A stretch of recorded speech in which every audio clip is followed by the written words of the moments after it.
Direito Empresarial Café com Leite. Um gole de conhecimento jurídico na sua rotina. Olá, eu sou Amanda Taide, mineira, formada na UFMG e cruzeirense na origem, com passagem em São Paulo, no Largo São Francisco, USP, e hoje Candanga, Fluminense e UNB de coração.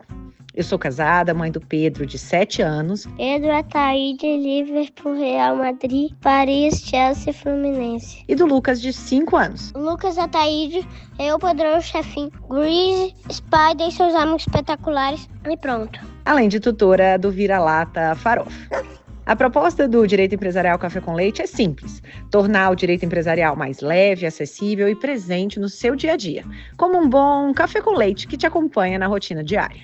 Seja no caminho para o trabalho, na volta para casa, durante o café ou até na hora de fazer o exercício físico. O podcast está aqui para trazer um gole de conhecimento jurídico sem complicação. Se quiser navegar pelos episódios, não deixe de acessar o nosso site, podcast.direito empresarial café com leite, e também nas nossas redes sociais, no Instagram, @Direito Empresarial Café com Leite, no YouTube, professora Amanda Taide, e no LinkedIn, Amanda Taide. Vamos comigo, então, para a próxima xícara de café com leite?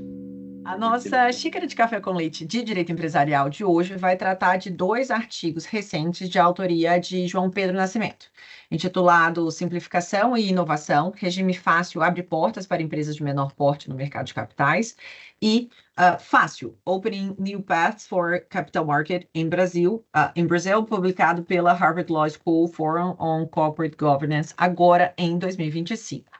E para isso a gente vai ter a alegria de contar com a participação do próprio autor dos 2 artigos, o João Pedro Nascimento. O João Pedro é também professor na FGV Rio desde 2010, nos cursos de graduação, mestrado profissional, é doutor, mestre em Direito Comercial pela USP, pós-graduado em Direito Empresarial, com concentração em Direito Societário, Mercado de Capitais pela GV Rio e bacharel pela PUC Rio.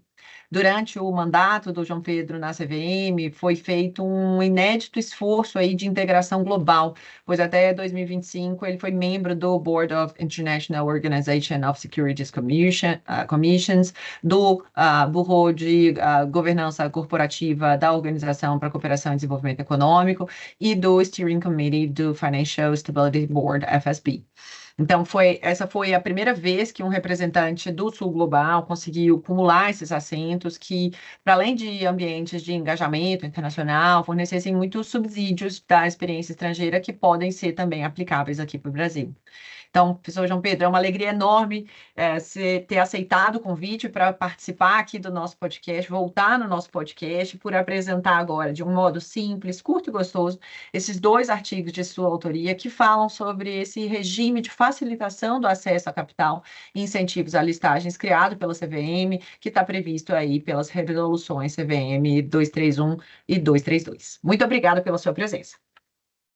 Amanda, primeiramente, muito obrigado pelo seu convite. Eu estou muito feliz de voltar aqui no seu podcast. Eu sou um ouvinte regular e desde a primeira temporada, e depois lá em 2022 eu tive a alegria de gravar um episódio e desde então eu estou te devendo esse retorno aqui. Agora, com mais tempo, eu espero poder gravar esse, quem sabe até gravar outros. Essa vai ser uma oportunidade bem interessante para falar sobre 2 artigos. E para além de falar dos textos, também é uma chance da gente poder comentar um pouquinho sobre o regime fácil, que foi desenvolvido pela CVM. Esse foi mais um trabalho conjunto dos servidores da autarquia com os membros do colegiado da CVM, que está ali traduzido nas resoluções 231 e 232, como você já citou, e eles traduzem uma das mais importantes novidades regulatórias no âmbito do meu mandato, no contexto de mais de 70 resoluções que foram editadas durante aquele período, um período de muita alegria, satisfação por poder ter tido a honra de servir ao meu país, né? Então, eu posso dizer que esse período da sua quarentena não foi muito feliz para muita gente que ficou muito triste com a sua saída da CVM, eu também, mas eu posso dizer que esse período de quarentena é muito feliz porque a gente está conseguindo gravar aí, finalmente encaixar na sua agenda esse novo episódio, estava aí atrás de você já há algum tempo e agora a gente consegue encaixar. Então, para a gente começar, professor João Pedro, conta para a gente em que contexto, então, que foi criado esse regime de facilitação do acesso a capital e incentivos a listagens, que foi abreviado um nome super interessante, Fácil, então, pela CVM. Quais que são os objetivos do Fácil? Legal. Esse ambiente regulatório especial, que ficou batizado como FACIO, que é um acrônimo para a expressão completa, Facilitação do Acesso a Capital e Incentivo a Listagens, surgiu como um projeto normativo fundamentado nos artigos 294-A e 294-B da nossa Lei 6404 de 76, que haviam sido inseridos na legislação societária pelo chamado Marco Legal das Startups, que é aquela Lei Complementar 182, ali de 2021. A ideia central é criar as bases para que a gente possa, enfim, desenvolver no Brasil aquilo que a gente usualmente chama no mundo de mercado de acesso, que é um ambiente propício ao ingresso das PMEs, pequenas e médias empresas. Isso é um esforço global. No mundo inteiro a gente ouve falar disso, e lá a gente chama SMEs, Small and Medium Enterprises. Esse desafio global, ele tem como grande objetivo atrair novos emissores, como companhias abertas para o mercado de capitais. Como você bem sabe, aqui no Brasil, por uma série de razões, especialmente por motivos macroeconômicos, nós estamos vivendo uma seca de IPOs desde o final de 2021. E o Fácil também é pensado como uma alternativa para auxiliar nesse cenário, olhando para o presente e construindo as bases para o futuro. No meio do Fácil, a CVM fez relevantes simplificações regulatórias, a gente aqui vai ter a chance de falar um pouquinho delas, dentro desse compromisso de reduzir custos regulatórios, preservar a segurança jurídica e responsabilidade normativa e simplificar a jornada do investimento. Super interessante essa expressão, né, da seca dos IPOs. A gente teve, inclusive, um painel sobre isso no Congresso de Direito Empresarial aqui do DF de 2025. Então, para a gente entender, né, como que isso está correlacionado, essa redução do número de IPOs desde 2021 e esse novo regime, conta para a gente, então, o fato, né, de que o regime foi criado para atender demandas dessas companhias de menor porte, né? Então, quais que são os critérios, pensando aqui nos nossos ouvintes que podem ter interesse em entender melhor o Fácil e aplicar? Quais que são os critérios para que uma empresa possa ser classificada como companhia de menor porte, dentro especificamente do regime do Fácil? Então, para ser considerada como uma companhia de menor porte, a companhia deve apresentar receita bruta consolidada anual inferior a 500 milhões de reais, e isso é verificado com base nas demonstrações financeiras do encerramento do último exercício social. A companhia tem que estar listada em um mercado organizado de valores imobiliários e ela tem que estar em estágio operacional, ou seja, não pode ser uma empresa em estágio pré-operacional. Esse é até um aspecto que diferencia a abordagem brasileira de outros modelos regulatórios em outros países. É muito comum a gente ouvir falar, por exemplo, do mercado de acesso no Canadá e na Austrália, e lá eles desenvolveram um ambiente pensado naquilo que eles chamam de junior companies, que são as companhias em estágio pré-operacional. Muito comum a gente ouvir isso, inclusive, para o setor de mineração. No Brasil, a gente priorizou companhias já em estágio operacional. No caso das companhias já registradas perante a CVM, também é possível obter uma anuência prévia dos investidores titulares de valores mobiliários em circulação, uma aprovação formal feita em assembleia, e aí nesse modelo é possível que uma companhia já registrada na CVM migre para esse regime especial do Fácil, né? Queria dizer algumas coisas aqui, Amanda, aproveitando o contexto, né? Porque a CVM foi o mais flexível que ela podia nessa definição objetiva do enquadramento das companhias como sendo companhias de menor porte, né? Esse parâmetro de 500 milhões, ele está fixado no artigo 294B da Lei das SA. A gente até pensou em outras formas de reconhecer cenários específicos, mas sempre respeitando esse parâmetro. Se você for olhar na versão final que foi editada da norma, em alguns aspectos diferentes daquela versão que originalmente a gente submeteu para uma consulta pública, a gente ainda fez uma flexibilização para acomodar situações de oscilação temporária de receita acima desse limite de 500 milhões. E a gente fez isso de forma a mitigar, por exemplo, uma receita que gerasse esse desenquadramento, de repente por conta da realização de um evento extraordinário que num ano específico gerou uma receita superior ao que ela operacionalmente tinha, né? E aí nessa versão definitiva a norma estipula um prazo de 1 ano para que a receita do ano seguinte ao desenquadramento inicial possa ser levado em consideração. Isso é bacana para pensar, por exemplo, que num determinado ano, uma empresa eventualmente se desfez de um ativo e aí no contexto daquilo obteve ali uma receita não operacional pela venda de um ativo, uma operação de M&A, etc. E isso não gera desenquadramento. Mas os critérios objetivos são esses que eu falei ao início, né? Receita bruta de até 500 milhões, estar listada no mercado organizado e já estar em estágio operacional. Perfeito. E agora que a gente entende quais que são aí esses requisitos, né, para ser enquadrado, quais que são, então, os mecanismos que foram criados para gerar essa redução de custos regulatórios que foram previstos no FASO especificamente? Então, a ideia é, de fato, simplificar. A ideia é diminuir o custo de observância para essas companhias. Então, a gente fez algumas flexibilizações, que eu vou aqui tentar explicar de uma maneira simplificada, sem a pretensão de ser exaustivo, né?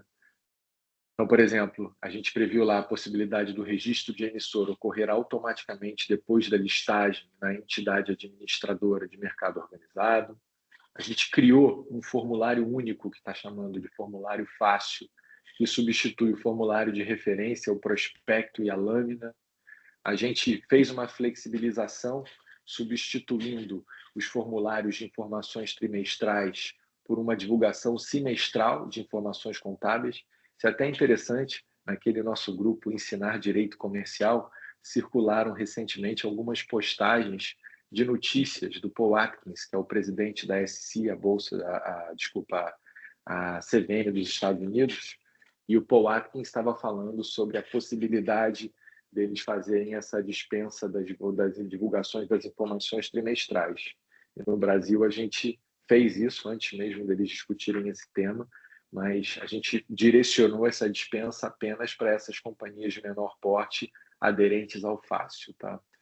Dentre as flexibilizações, a gente também está dispensando as regras de votação e participação à distância para essas companhias.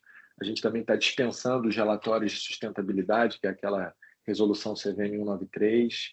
A gente previu uma espécie de uma oferta direta de distribuição quando ela tiver uma obtenção de uma captação de até 300 milhões de reais.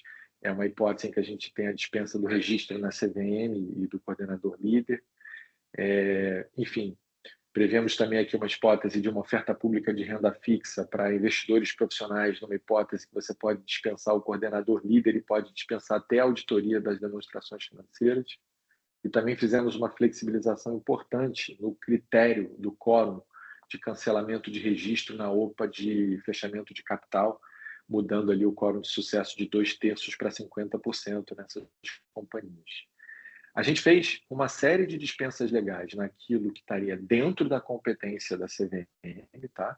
Então, também tem ali algumas flexibilizações na regra do dividendo fixo e do dividendo mínimo, mas é bom lembrar que antes mesmo do fácil, ainda no início do meu mandato, tentando regulamentar o marco legal das startups, a gente já havia divulgado a resolução 166, que é aquela que dispensa a necessidade de publicações em jornal de grande circulação para as companhias abertas que tivessem um faturamento bruto inferior a 500 milhões de reais.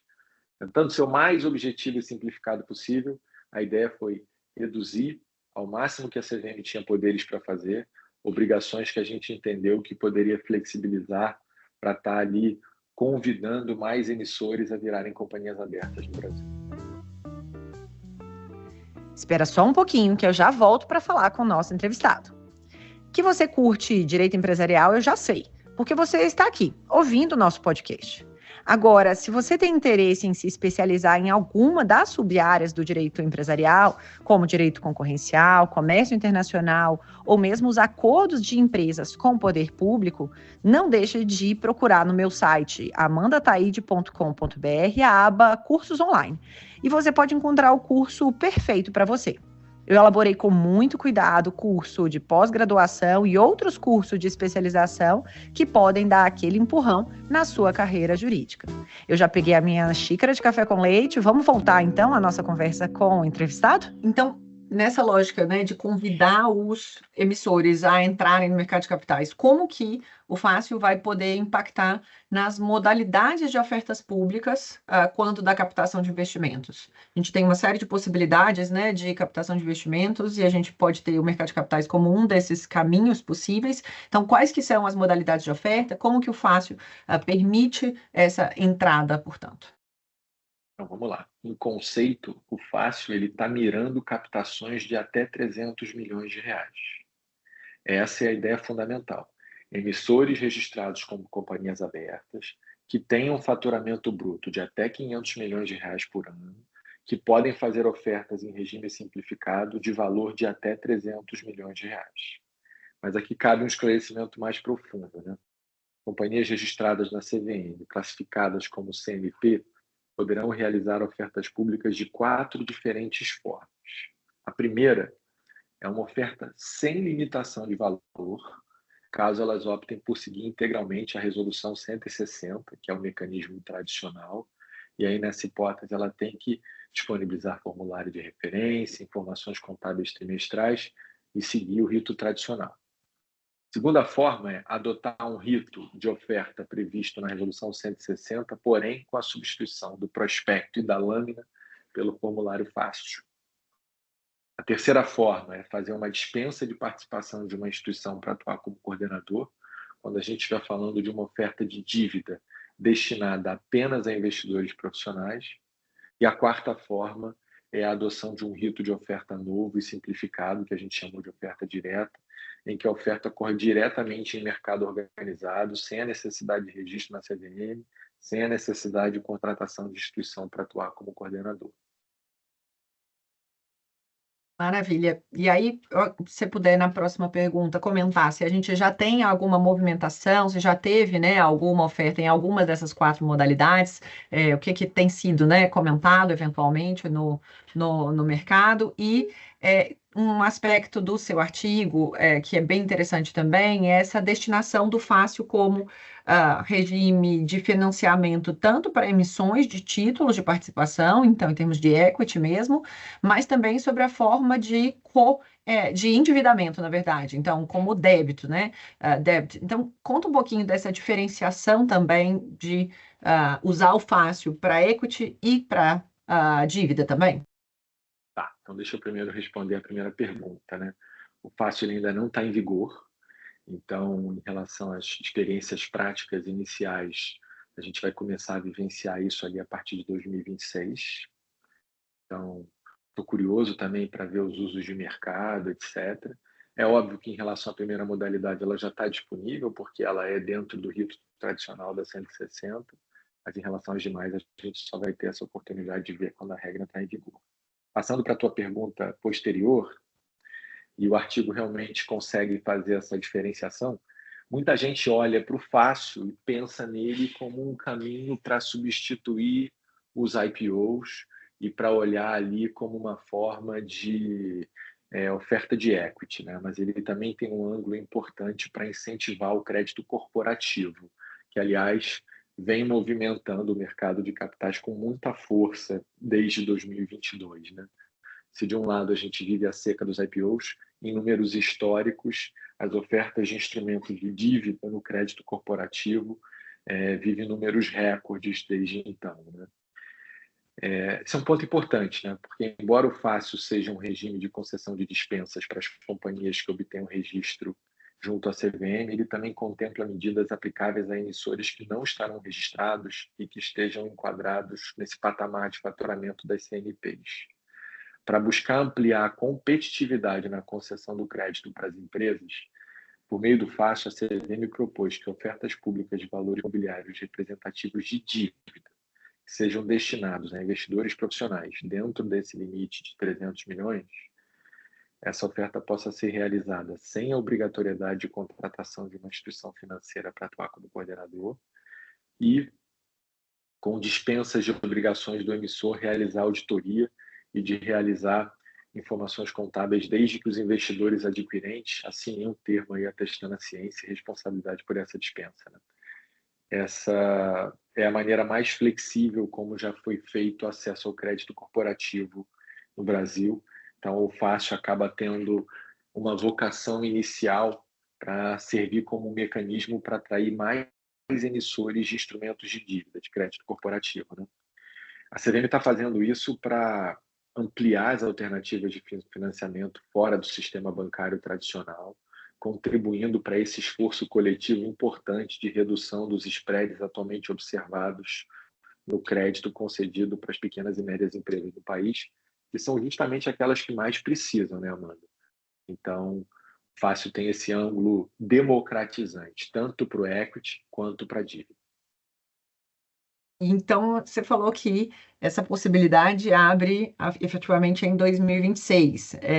Como que você está aí de futurologia, né? Como que você está prevendo aí a entrada em vigor? Como que você acha que vai pegar? Qual modalidade? Qual que é a sua expectativa aí para a entrada?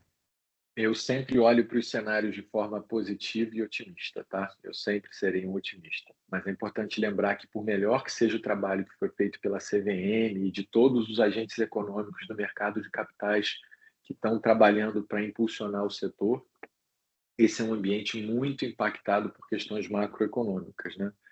O Brasil já tentou desenvolver esse mercado de acesso outras vezes. A iniciativa que ficou mais conhecida foi o Bovespa+, que buscava criar um caminho gradual para as companhias em fase de desenvolvimento realizarem ofertas em até 7 anos, com descontos às taxas à época cobradas pela BMF Bovespa.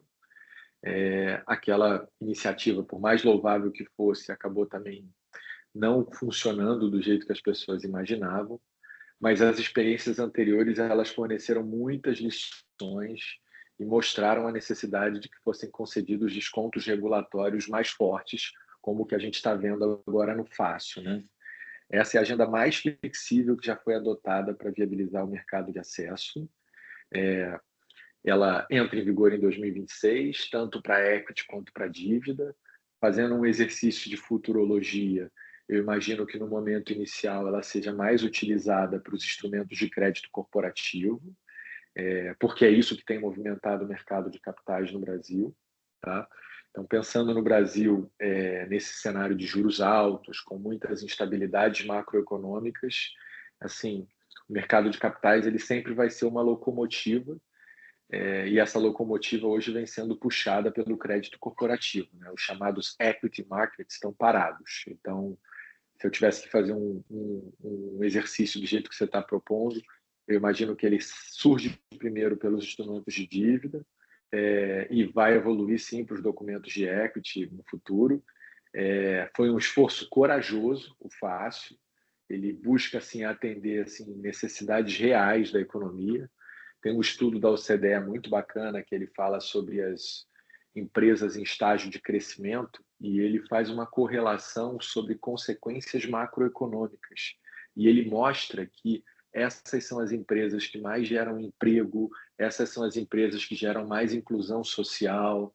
Então, assim, ver o mercado de pequenas e médias empresas crescer no Brasil tem um papel fundamental e desdobramentos positivos na economia, geração de emprego, geração de renda, aumento das captações de impostos, enfim, eu vejo a arrecadação também sendo impactada. Então, o Fácil tem um papel importante, vamos torcer para que ele dê certo, vamos trabalhar para que ele dê certo. Ele começa dando certo, na minha visão, nos instrumentos de dívida, mas certamente evoluirá também para os instrumentos de equity, e vamos torcer para que o contexto macroeconômico esteja mais favorável para o mercado de capitais. Excelente. Então, agora com essa visão otimista, a gente caminha para a última pergunta, uma pergunta dessa temporada, dessa 10ª temporada. Então, para você contar para a gente, então, João Pedro, uma habilidade não jurídica que você tem, algo que você faça que pode ser interessante, engraçado. Conta para a gente um pouco quem você é na pessoa física, assim, né, em termos de interesses, e pode ser, eventualmente, também via podcasts não jurídicos, literaturas não jurídicas. Conta um pouquinho mais para os nossos ouvintes te conhecerem um pouco mais. Você está falando em habilidade, né? Eu não sei dizer se é propriamente uma habilidade, mas eu gosto muito de cozinhar. De vez em quando eu faço ali algumas coisas na minha casa. Não sei se isso é uma virtude ou se é um defeito, você vai ter que experimentar para dizer se é bom, ou perguntar para minha esposa e para os meus filhos, pois são eles que geralmente comem a comida que eu faço, né? Eu gosto de inventar umas coisas com shiitake, com shimeji, cogumelos, eu acho muito bom. Também gosto muito de fazer yakisoba e essas outras comidas mais elaboradas, e a diversão é a própria preparação, né? Agora, falando de outras questões interessantes para compartilhar sobre leituras não jurídicas, eu estou encantado com a minha leitura mais recente, que foi o livro Nexus, do Yuval Noah Harari. Tudo que ele escreve eu acho maravilhoso. Por acaso, se eu não me engano, no nosso primeiro podcast eu falei sobre o Sapiens, né? Que era um que eu adorava. Então, assim, está acabando que eu estou voltando a falar do mesmo autor. E eu acho que o Nexus ele lança várias reflexões importantes sobre essa questão das redes e da nossa como é que isso impacta a vida humana, mas um ponto que me chamou muita atenção foi a leitura que ele faz também sobre a inteligência artificial e como que a inteligência artificial vem moldando os novos relacionamentos. Então, fica aí uma sugestão de leitura. É isso. Não sei se tem outras perguntas. Não, tudo certo. Também tem a habilidade que eu descobri recente da bicicleta, né? Do ciclista também, que é... Estou me esforçando. Não sei se chega a ser uma habilidade, mas estou me esforçando muito. Mas maravilha. Muito obrigada, João Pedro, pela sua presença mais uma vez aqui no nosso podcast, por apresentar esse tema super novo e que realmente tem um condão de ampliar o acesso ao mercado de capitais no Brasil. Espero que em 2026 a gente possa tê-lo novamente aqui no podcast e a gente ter efetivamente já usos do instrumento para a gente poder comentar também. Muito obrigado pelo seu tempo e até a próxima. Obrigado pelo convite. Incentivar aí os ouvintes a lerem os 2 artigos, porque são artigos curtos, né? Às vezes, nesses podcasts, a gente acaba falando de textos muito longos e muito elaborados, e dessa vez está falando de textos curtos, e a gente precisa muito, de uma certa maneira, espalhar a mensagem do Fácil para que ele chegue ao conhecimento dos usuários do mercado de capitais e aí produza o efeito que a gente espera, que é esse efeito de democratização, de inclusão de novos emissores, fazendo com que o mercado de capitais seja uma ferramenta disponível para todos, para as grandes empresas, para as pequenas e médias. Foi muito gostoso estar aqui com você. Obrigado. Obrigada, até a próxima. Tchau, tchau. A nossa xícara de café com leite foi devidamente tomada. Me diz então, esse episódio foi útil para você? Ajudou na sua vida de algum modo?